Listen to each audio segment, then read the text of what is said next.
All right. So, hi everyone. Happy New Year. It is such a pleasure to hear or see you all this morning. I am so excited to offer this amazing wellness lunch and learn series with all of you. I have Dr. Hires here who will be our facilitator as she encourages us and share with us some really valuable information as it pertains to how to break through burnout. Just to give you some insight prior to allowing Dr. Hires to take over, for those of you who are not familiar, my name is Brittany Frazier. I am currently serving as the Director of Leadership, DEI, and Capacity Initiatives at Allegheny Franciscan Ministries. I've been with the organization for about 7.5 years, and we have recently launched our new nonprofit capacity and leadership initiative. Some of you may have received the correspondence yesterday, but we have shared information about our new funding wellness grant that will be available this upcoming Monday. And it is a grant program designed for our grant partners to invest in you as a staff team and your volunteers. If you have not received that information, feel free to reach out to me. I'll leave my contact information in the chat box so that I can share that information. It is available on our website, but we will be administering small grants up to $5,000 to invest in our grant partners. So if you have received a grant from us within the last 5 fiscal years, then you will be eligible for that grant funding. And you may learn some really cool ideas from this presentation this afternoon in terms of how you can invest in your wellness as an individual or as an organization. So I look forward to Dr. Hires sharing some really useful information to us. And I am going to hand it over to you, Dr. Hires, to introduce yourself briefly and to dive into this amazing topic. Thank you so much, Brittany. I appreciate it. We're just checking we're recording, and I'm going to take a moment to share my screen, and we are going to get started. Okay.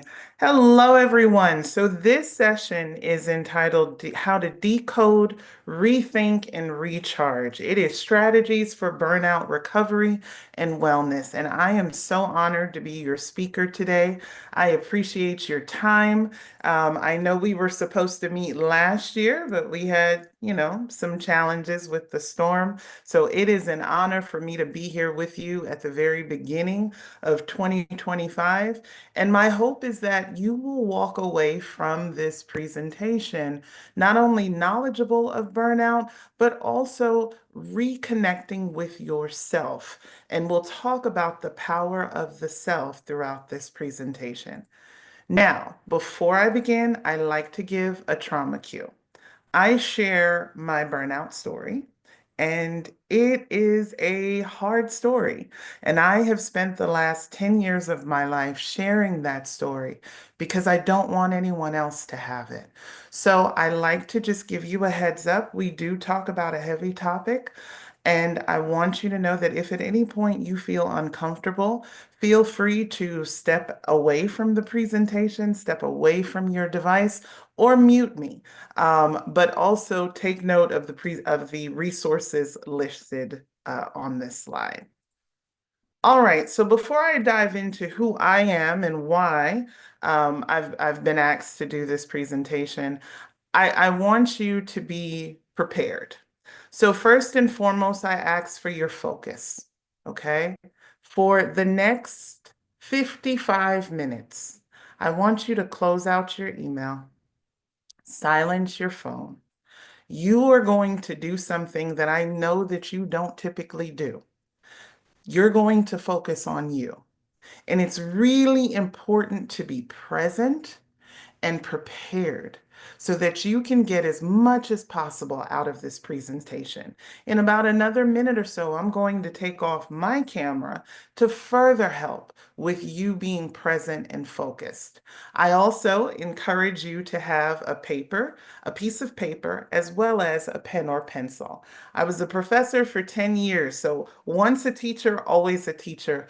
There's a little bit of that still in me. And when we write, we activate other parts of our brain. And I want you to be able to walk away with a few notes from this presentation that you can let live on your desk. You can let it live in your car. Just something to go, oh, Dr. Kim did say that. Dr. Kim did say to try that, all right? So if you're ready to go, I want you to type a 1 in the chat if you are ready to go. There we go. Come on. There we go. All right, taking off my video because this is all about you, and let's have fun. Okay, so a happy hello from my family and I. I currently reside in Stone Mountain, which is a suburb of Atlanta. I know everyone will tell you they're from Atlanta. At one point, I lived in Midtown Atlanta, and now I live in the suburbs. I live a stone throw away from Stone Mountain Park. And my family and I wish you hello. I hope that you are warmer than I am. Right now, if you signed on to the call earlier, you heard me talking with Brittany that there's still ice and snow on the ground here in Georgia, and in the northern areas or northern counties, schools are still closed. So we're dealing with that here, and we're not used to ice and snow. I grew up in New York. And steadily moved south. And I thought I was running away from ice and snow, but climate change, I guess I was wrong. So in that picture is my wonderful husband of 14 years, our son Blake, and my sister Kiana. I call her my first baby because we are 13 years apart. All of that will play into my story, which I'll tell you in a few minutes. All right, so I want you to know what's going to happen with your time. We're going to focus on three things today. We're going to identify the problem. If you don't know, I'm a scientist by training. I do have my PhD, and I also have degrees in psychology and health sciences with a concentration in healthcare management. So all of my career has been spent looking at the impact of health, particularly the influence of culture on high-risk health decisions. I did that up until 2014 when I experienced burnout. And so once I experienced burnout for the last 10 years, I have been a devout student and researcher of studying burnout to understand how someone with a degree in psychology never actually heard of burnout. So I'm very big, the scientist in me is very big on identifying the problem and defining what burnout really is. Pop culture is a beautiful thing, but it can also be a little messy in that it tends to throw words around and not really honor vocabulary and conceptual meaning.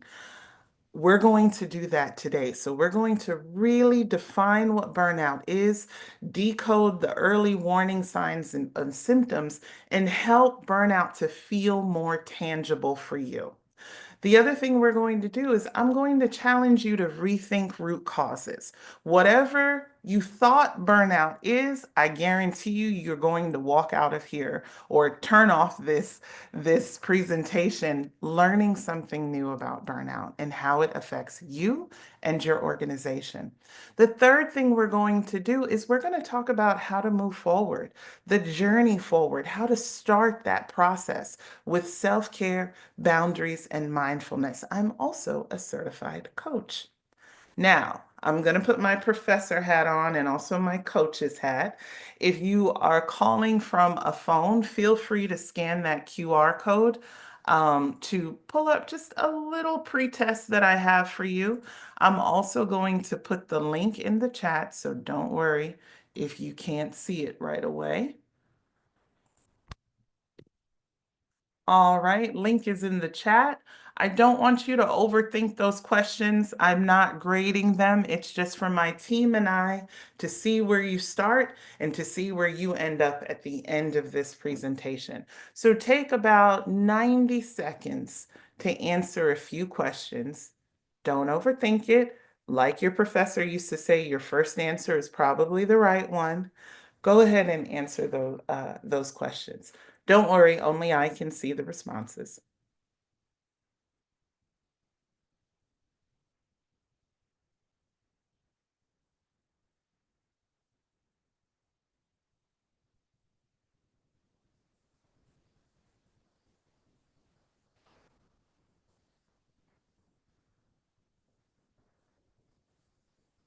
Some of you are signing in. Uh, Oops, hold on. Sorry, let me send it to everyone. Thank you. There you go.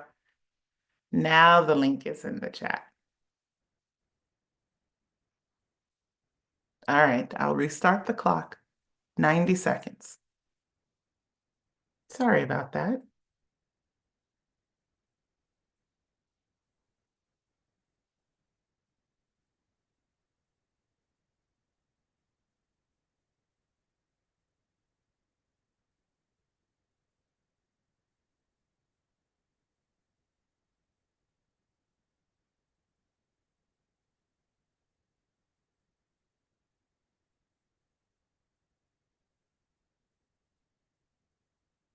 Another 60 seconds.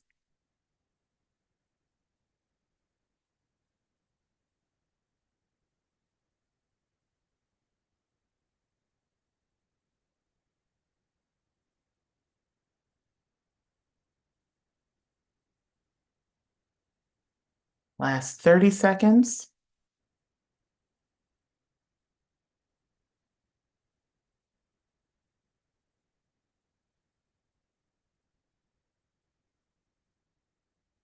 And we're all done. Okay, so my name is Dr. Kim Hires. I'm based in the Atlanta metro area, and I've been studying burnout for the last 10 years. As I mentioned, I started my career um, many years before burnout, but burnout caused me to pivot, and with good reason. It's important to understand what burnout is. The World Health Organization defines burnout as a collection of symptoms that indicate a state of chronic physical and emotional exhaustion. Let me be clear. Burnout is classified as an occupational phenomenon. It is directly tied to the work that we do. I know we like to say, if you pick up a magazine, it says, I'm burnt out on this, I'm burnt out on that, I'm burnt out on this. And it makes me cringe because when we water it down, when we water the meaning down, we don't we prevent important resources from getting where it needs to go. So let's be clear. Burnout results from chronic workplace stress that has not been successfully managed. It is directly tied to the work that we do. And when we're looking for burnout, we look for three telltale signs. We look for exhaustion. And I mean, this is exhaustion. You can't sleep it off. You can't vacation it off. You can't do anything. The thought of work, while you may love it, absolutely exhausts you. Okay. The second thing we look for is cynicism. And that's where you start to feel negative towards your job or the industry that you're in.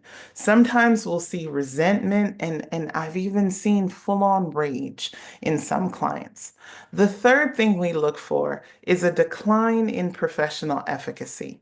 Now, this is where the last 10 years, my research differs from the original research of Maslow and Leiter, because for whatever reason, I tend to attract high achievers.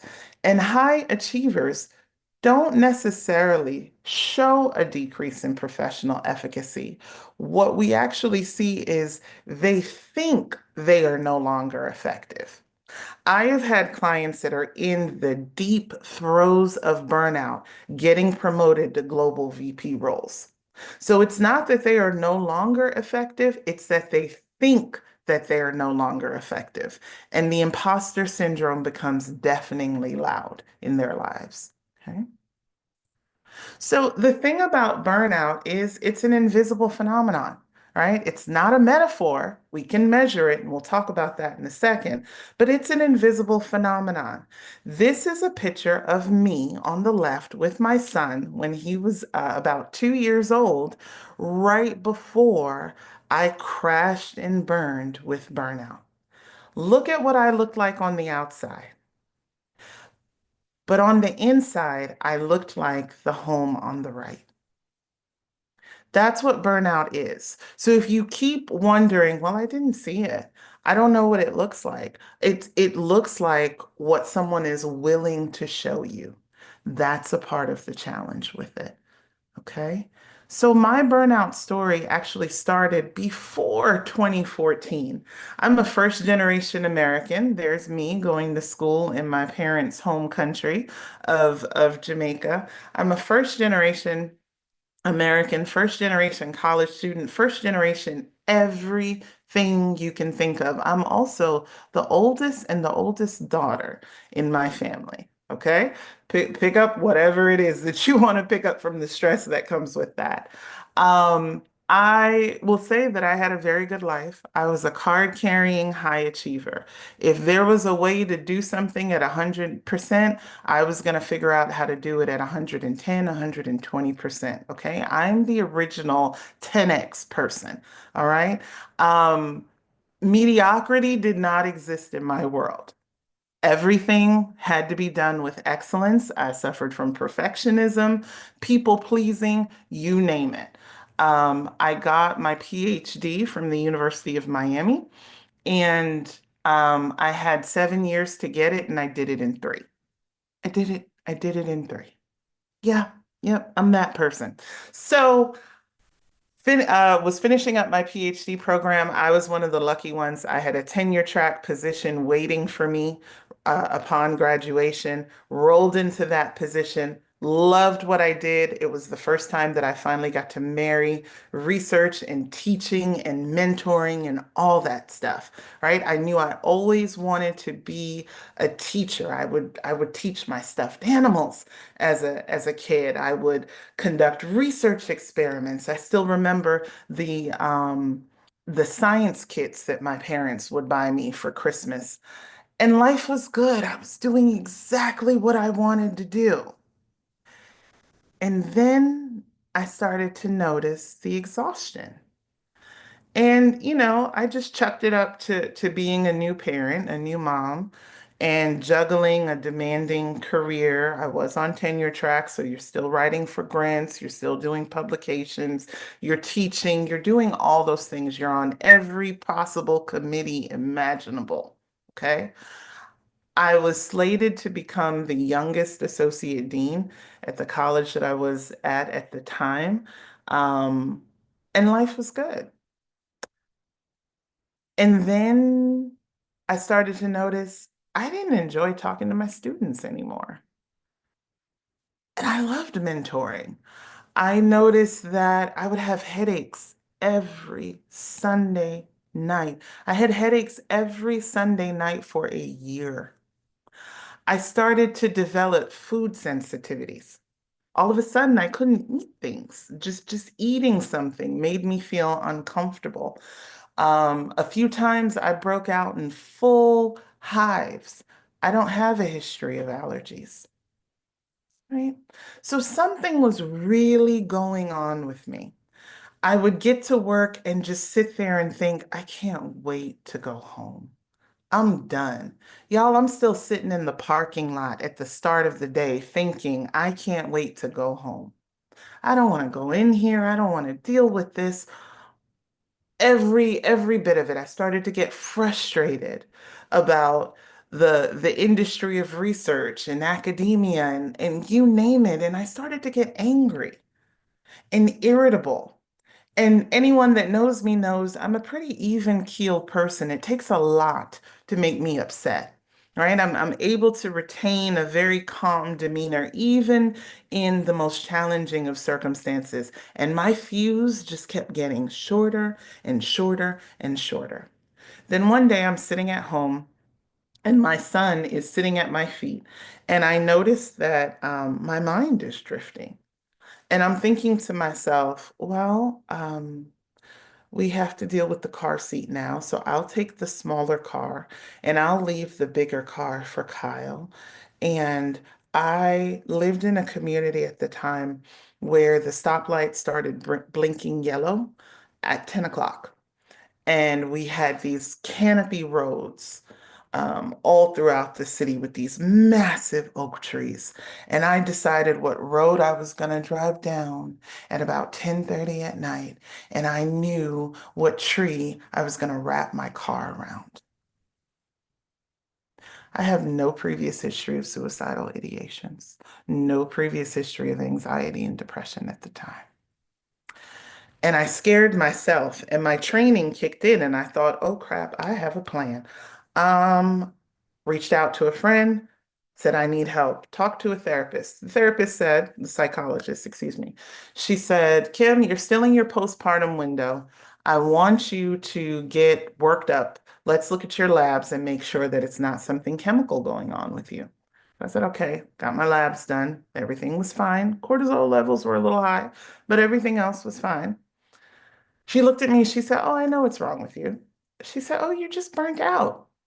And I thought that in that moment I would feel relief because I went and I sought this person out. She practiced in Tampa and she had a specialization for working with high achieving women.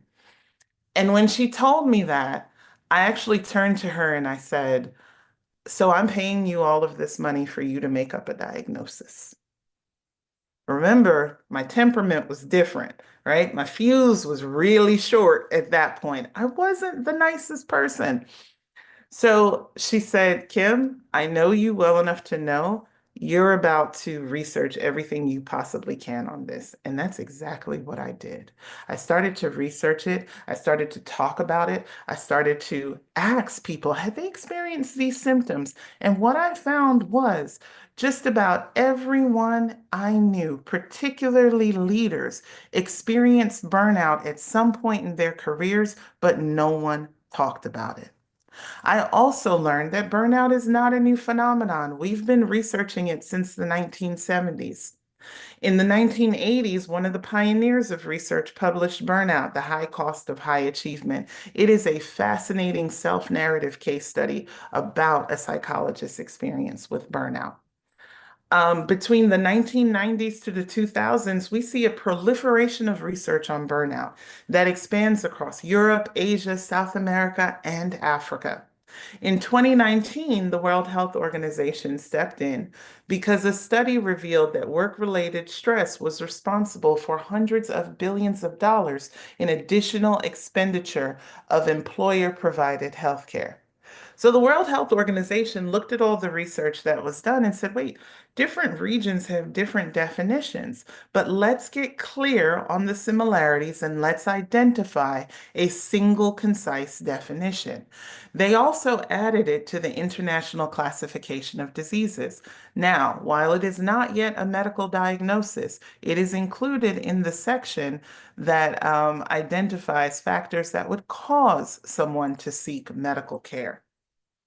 Fast forward to 2019 to 2022, the COVID pandemic shines a spotlight on burnout because for the first time, the world is paying attention to the physical and mental toll of chronic workplace stress. Now, while we're not talking about it as much as we did in the US, know that throughout the world, burnout is a major focus. I currently serve on a team at a university in South Africa where we are working on a mental health initiative for not just universities in South Africa, but also universities in other countries. It is a major global focus because of the harm that stress can cause to a population. The other thing is we can measure it. Maslow and Leiter developed the Maslow Burnout Inventory in the Areas of Work-Life Survey. We can tell you whether or not you're in burnout, where you fall on the burnout spectrum, and what factors about work are causing you to be there. This is my illustration of the burnout spectrum. This is how it works. So, when we think of burnout, we typically think of engagement. And if you're not engaged, then you're burned out. And it doesn't quite work that way. See, you start off with engagement. That's when you're excited about work, it's energizing, you're just having a good time. But what starts to happen is you stop checking everything off your to-do list. The workload gets to be a little much, and you begin to think that you're ineffective. Now, I have to give this disclaimer every time I talk about this because scientists were not very creative people. And ineffective doesn't actually mean that you're no longer effective. It means you think you are no longer effective because you're not checking everything off your to-do list, right? Important distinction. So you mentioned something to the higher ups and you wave your white flag and you're like, this is a little much. Nothing gets resolved. Then you become what's called overextended. And in this area, we start to see, in this profile, we start to see high levels of exhaustion. Cynicism begins to appear. You begin to question whether or not you can trust that your values align with the organization's values. For example, you might say to yourself, well, they say they value people, but I'm still short-staffed. Okay. I always tell organizations be careful with employees in this profile because they still have the energy to clean up their LinkedIn profile, if you know what I mean. They still have the energy to leave your organization. If nothing gets resolved, then you become what's called disengaged. That's when you enter survival mode and psychologically check out. Okay? You're not contributing the best ideas, you're not trying to make change. There's quite a bit of exhaustion, cynicism, and we start to see the anger appear. Um, then you're completely burnt out. That's where we have high exhaustion, high cynicism, and low professional efficacy. The interesting thing about this spectrum is that you can move up and down this spectrum your entire career and never actually hit engaged again. One of the things I often have to tell my clients to be careful of is, especially if they're a high achieving client, just moving 1 to 2 levels up can feel like such a relief. They think, ha, I'm cured, I'm healed, I won't have burnout anymore. And then the stress creeps back in and they're right back down here. So they're often surprised with me when I won't immediately sign off on jumping ship and working someplace else because I'm like, we have to figure out what caused you to move down this spectrum to know what to look for with the next opportunity or to know if where you are is worth salvaging. Huh? The reason this happens is because we were not designed to constantly have our brains bathed in stress hormones. It was supposed to be fight, flight, or freeze, right? A threat appears, we spike, the threat goes away, our stress hormones come back down. When you are constantly in a hyper stress state, we're starting to see anatomical changes in the brain. Specifically in the prefrontal cortex, we see neuronal loss. So what does that look like? That looks like temperament changes. Things that you once had patience for, you don't have a whole lot of patience for it. Okay, we're seeing short-term challenges with short-term memory. You have to write everything down or you'll forget it. And if you're not careful, it can look a lot like early signs of dementia. We also see changes in other areas of the brain, such as the emotion regulation centers. And sometimes we'll even see where a person just gets to a point where their motivation factors cannot get high again, right? So they're no longer excited about work that they were once very passionate about. It also affects the body. Again, not designed to have all of these stress hormones flowing around the body. Burnout and hyperstress states or prolonged stress states are tied to hypertension, diabetes, and other cardiovascular disorders, as well as GI issues. Remember, I mentioned some of my symptoms. We also see musculoskeletal issues. Fibromyalgia is correlated with burnout. And in the Middle East, we saw recent studies that came out linking burnout to challenges with fertility for men and women. So, in the midst of burnout, the brain begins to write very interesting narratives. And the narratives are overwhelmingly negative because it is perceiving everything as a threat. And so, what would be a healthy conflict, right? The coach in me goes, no, conflict's not always a bad thing. Okay, a little bit of conflict can spur change, but your brain may see it as an attack. And so employee feedback, all of a sudden you're having to have to call HR in because it's not embraced the way that it normally would be, right? You start to think, I'm failing at this job, they're going to fire me. It just starts this very harmful narrative, right? It also changes your temperament. I get a lot of parents that say, I'm constantly yelling at the kids and I don't understand why. I come home from work and I don't even want to hear them in the house. That's your brain being overstimulated and hyperstressed all day. Your temperament changes. And sometimes the very relationships that we're supposed to run to help us feel safe because we don't understand what is going on with us, instead of feeling like a safe haven, it can feel like just one more thing. When I was deep in burnout, I wanted a divorce. Nothing was wrong with my marriage. It was just dealing with another human being was exhausting. And burnout is tied to 1 in 4 divorces among senior leaders in a retrospective study. So the first instinct is to run. That's your first instinct. You want to get away from the stimuli, you want to run, you want to quit. And that's a normal human response. Any living organism is going to want to turn away from the pain. But I want to challenge you to sit with it and reconnect with your body and re-engage and figure out what is going on here. Because burnout is not a sign of failure. Burnout is simply your brain saying to you, hey, the way that we're working is not sustainable. Okay, I know I just threw a lot of information at you. Feel free to write 1 to 3 things in the chat, new things that you just learned about burnout that you didn't know before. Go ahead and take about a minute to type it in the chat.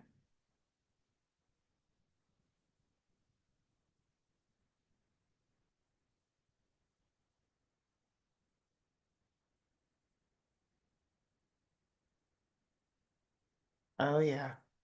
Yeah. Oftentimes, it's our spouse that gets it the most because, or our partner, because they can't fire you and you have all of these emotions when you come home and you don't know why you're so depleted from work and you come home and there are more things that you have to deal with. And typically our spouse can't fire us, right? And so they tend to see it a lot sooner than everyone else at work does. Okay. All right. Thank you. Thank you. Let's keep going. All right, we're on to section 2, rethinking root causes. Now, originally with Maslow and Leiter, the approach was burnout, because it's a work-related phenomenon, it's 100% related to organizational culture. But when I started to practice in coaching, I started to notice, I'm like, is it all the organization? And so the approach that I take is burnout is 50% organizational culture and 50% you. And the way that I can illustrate it, ironically, is from a statement from Christina Maslow. See, when she started to research burnout, she did it with law enforcement.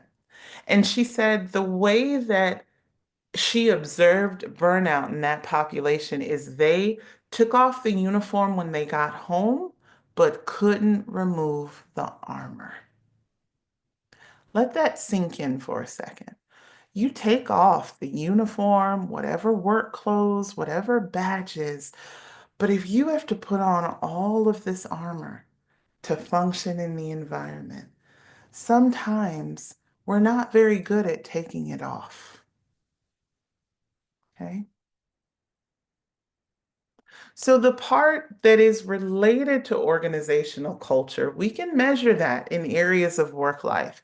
And we tend to think that burnout is caused by workload, but there are actually six key areas that impact our relationship with work.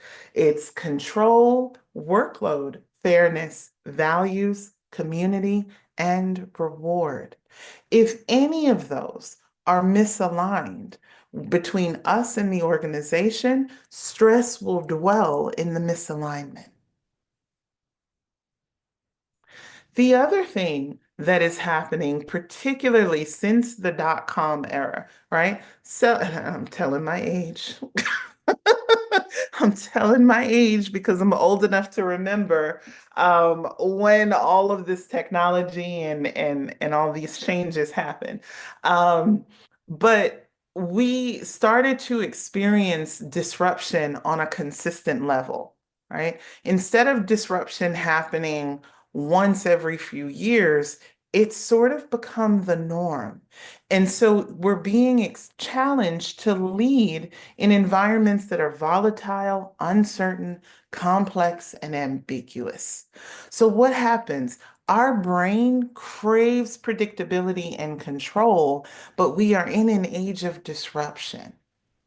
And then you want to add on top of it collective responses to trauma. So we're experiencing climate change. We're experiencing changes in policy that are affecting a lot of the populations that we work with. And there is all of this stress happening, right? I want to spend a few seconds just talking about the collective response to trauma curve because I think COVID, we are entering an era of before COVID and after COVID. Right? We see it especially in the education sector with the pediatric populations, but we aren't paying enough attention to it in adults and leadership development. So that's where I come in. So think back, I know if it's, forgive me if this is upsetting, but I need you to see this point. So think back to the start of the COVID pandemic. It feels like ages ago, but it really wasn't that long ago. So we started to hear about a virus taking root in China, and then we get our first cases on the West Coast. What happened? Everybody got pizza, right? Everyone got pizza. Healthcare heroes, everything's so wonderful. But like every honeymoon period, it's short-lived. So that was fine. But then what is this? We have to stay home and change our lives. This is lasting a lot longer than we anticipated. And so we entered a phase of disillusionment. And that's where we saw the great resignation, right? There's something that happens to human beings when we have to confront our mortality. We have a very low tolerance for anything that makes us uncomfortable or anything that introduces additional stress. So we had this long period of disillusionment.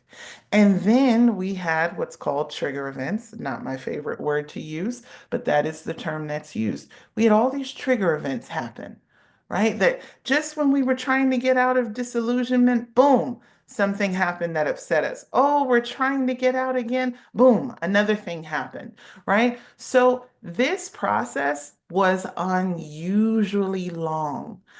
Typically, for natural disasters like hurricanes, like earthquakes, this is a year. This dragged out for 3, almost 4 years with us. We're still in the reconstruction phase. So I show this to show we're all dealing with stress coming from every which way.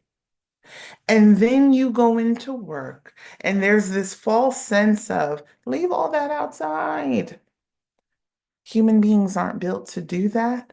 unless they are trained in special forces or have experienced extreme trauma to the point where that is a survival mechanism for them. Compartmentalization is a myth in the average person.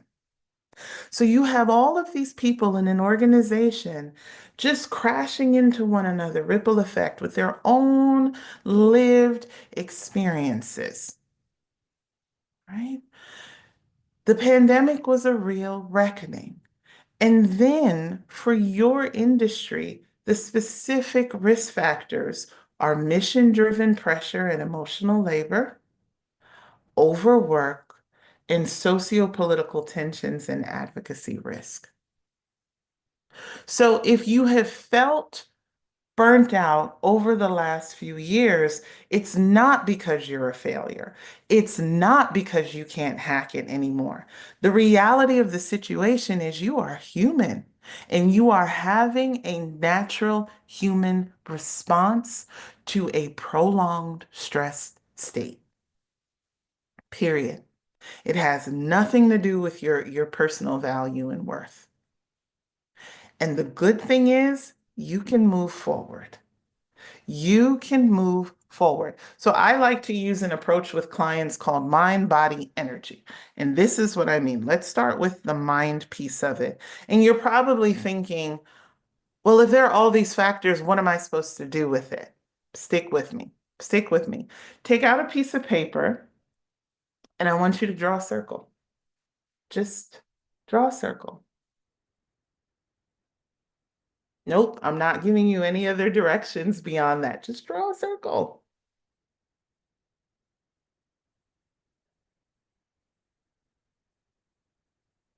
Okay.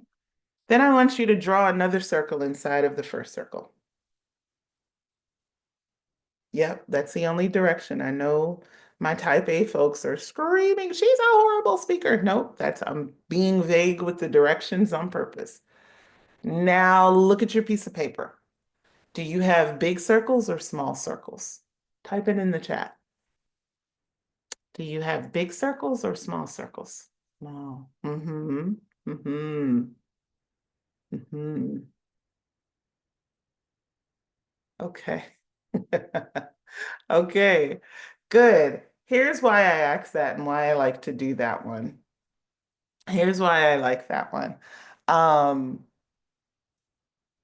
I tend to find people that want more control over things will draw the big circles, and people who don't think that they have a lot of control over things will draw the small circles. Yep. Okay. Now let's draw some good circles. This is the reality of your situation, right? What we want to do is not always what we have to do.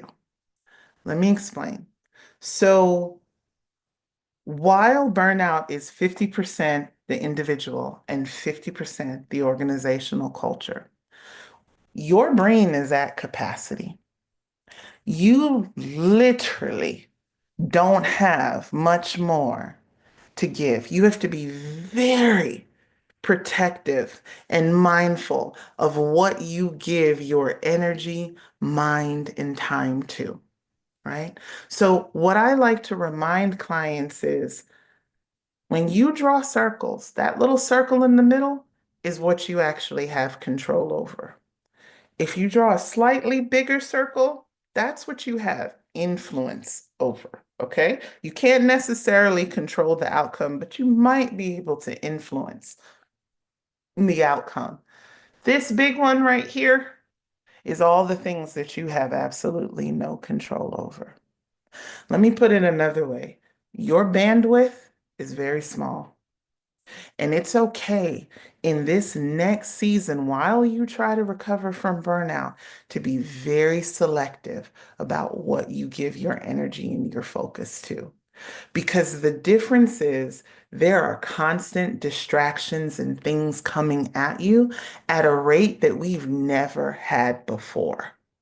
The information age, we are saturated with information. Before, where we had at least 24 hours before bad news got us, we now see it in real time, all the time, over and over and over again. So, what I encourage clients to do is it's time to get a little picky, okay? And it's okay to feel anger. There is life after the anger. I had rage. Y'all, it was so bad. I couldn't even drive down the same street that my former employer was on. I was so angry because I gave so much. But there is life after the anger. How do you move forward, right? So, number one, with your mind, you get real picky about what gets your attention, what gets your, what are you going to focus on? Half the tasks that you do, who told you to do all of them? Who told you to do them? Dwindle your to-do list down to the absolutely necessary. You will not solve the world's problems every day. You might solve one problem this year. Okay. All right. Let's look at body. I like to take it back to Maslow's hierarchy of needs. See, everyone wants to do this one, the top. We want to get to the self-actualization. I want to reach my full potential. I want to live every day on purpose, but you're dehydrated. When was the last time you finished the water bottle on your desk? When was the last time you didn't ignore your body's drive to say, feed me? Oh, I'll eat after this call, or I'll eat through this call. Some of you might be eating right now. It's called a lunch and learn, no judgment. But let's not make that a habit, right? Keep the basic things the basic things. Hydrate, nourish your body, make sure that you're giving yourself rest, okay?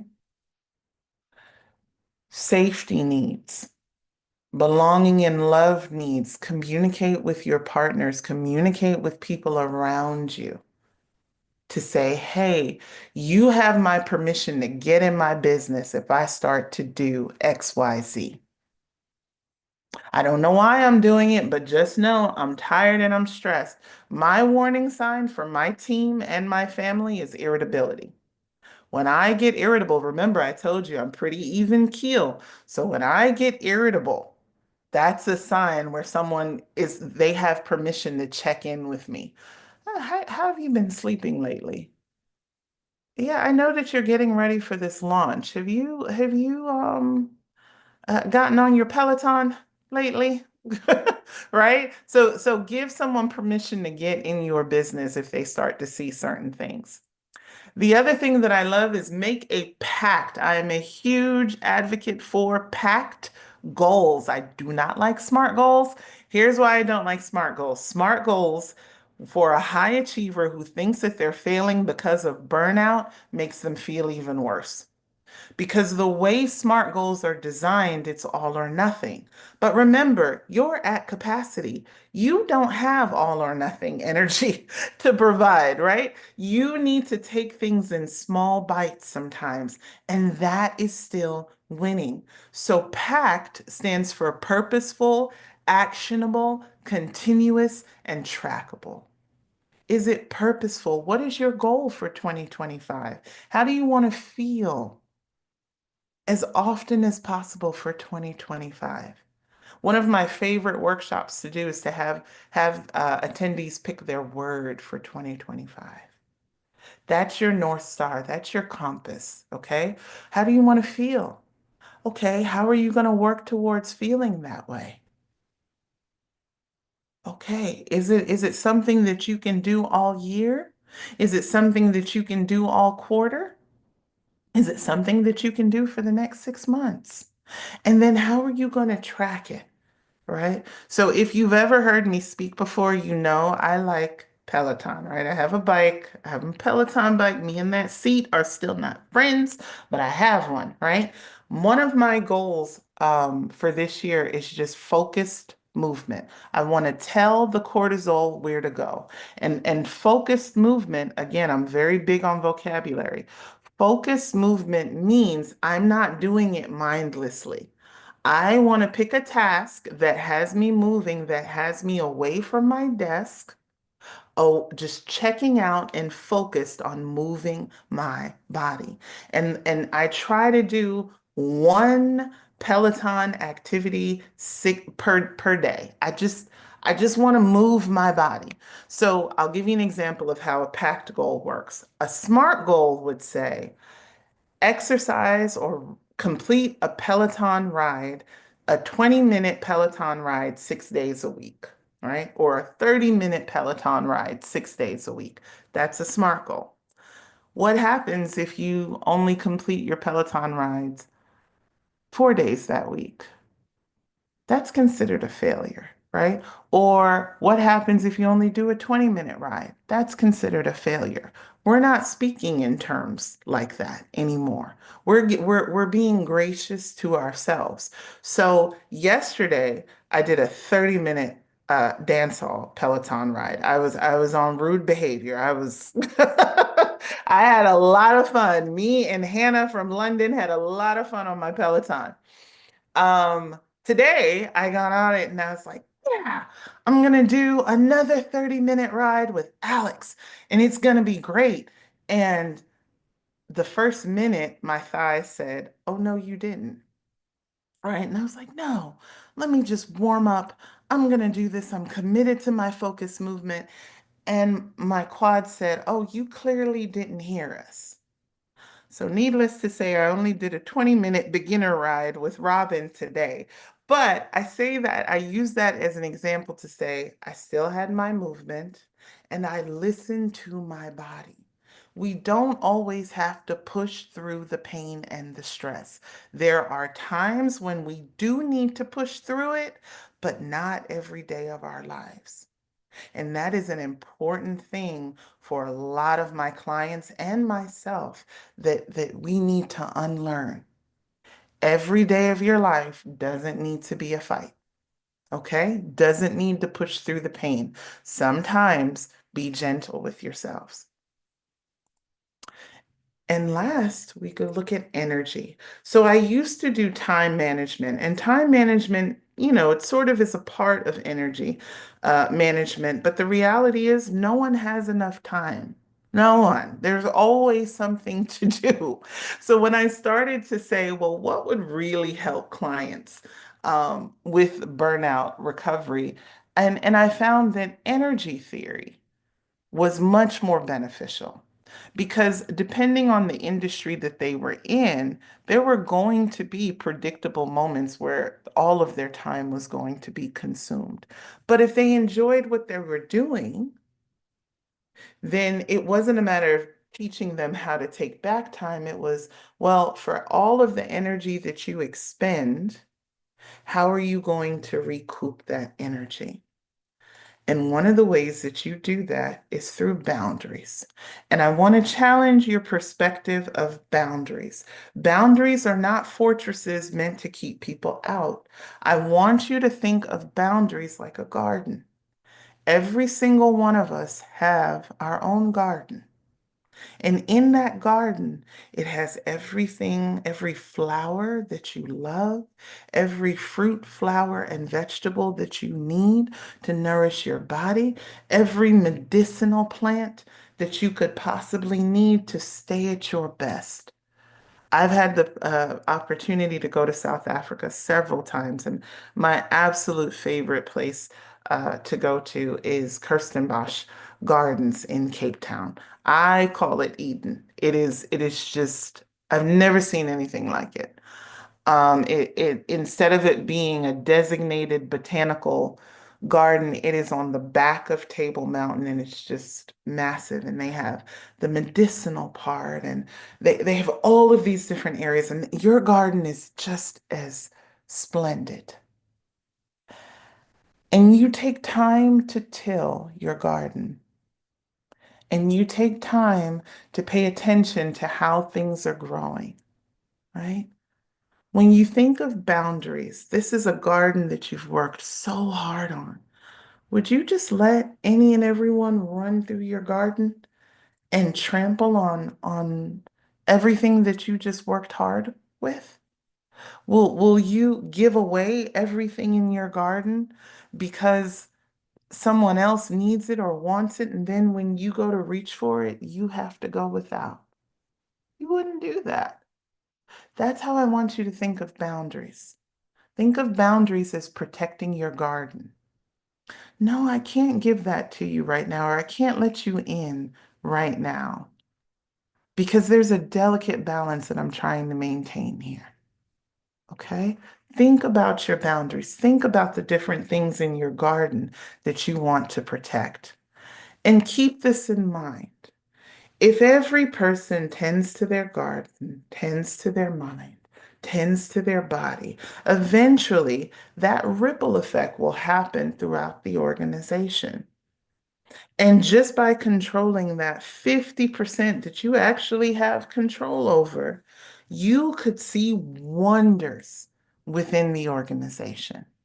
Now, yes, there is a whole program for the organization, but everyone has to do the work on an individual level, and then we can do the work on the organizational level. All right. I know I gave you a lot of information and I want to try to leave a few minutes for Q&A. Go ahead and take a look at that assessment again. Let me put the post assessment link in the chat for you. I will get it right this time. There you go. Let's see how we did. What my team will do is we'll compare the before and after and see how you did with the information.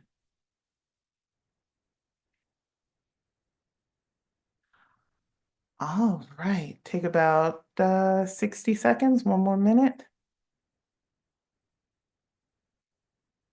to complete it.